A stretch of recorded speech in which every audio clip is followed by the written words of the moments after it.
As you know, The Witcher is based on Andrzej Sapkowski's novel, and this is a great source of inspiration for us. This is the place where you're looking for any tips and guides, just to create anything, starting with the environments and the characters. And of course, this is the place where you're looking for this unique atmosphere that Andrzej Sapkowski has created. We used lots of actual medieval plans of buildings, some paintings and things like that to create something that looks really beautiful but still has its own style. It's not like mixture of random elements. It's not something completely it's not something completely artificial. It's something that we believe could be a real fantasy setting.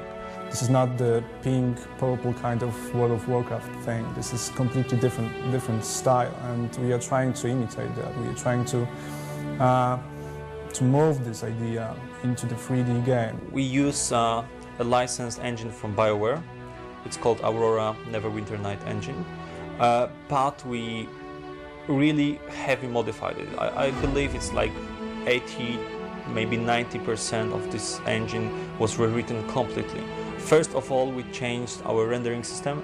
It's no longer OpenGL, now it's completely DirectX 9 with all newest features like bump mapping, environmental mapping, pixel shaders, everything you want in very modern rendering engine. As I told you before, we are trying to create this really dark kind of world and all environments created to look a bit dark, but in the same time, of course, we have this beautiful sunsets in our game, and you can watch really great looking environments. But when you will move on into the city, you will see all the sewers and really dark places where you wouldn't like to live. From the very beginning, we wanted to create a real world that looks and feels like a real world. We spent like 6 months hiring a professional, drawer, painter to create the look of the main hero.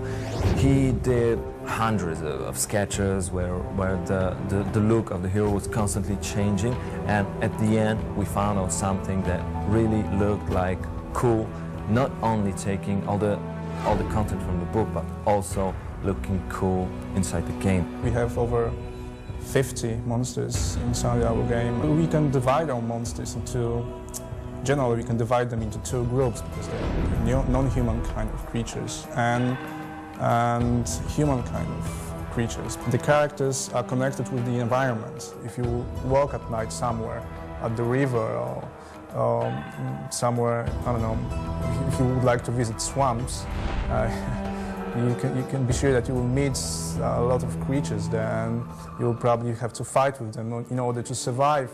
If time passes, you see, sun going down, you see the weather changing, things like that, you can believe it's a real world. So we have a very complex system of weather and day and night cycle. Not only the environment changes, not only you can see that the light changes, shadows, things like that, but also behavior of all people, enemies, monsters, but also animals change during the day and night cycles.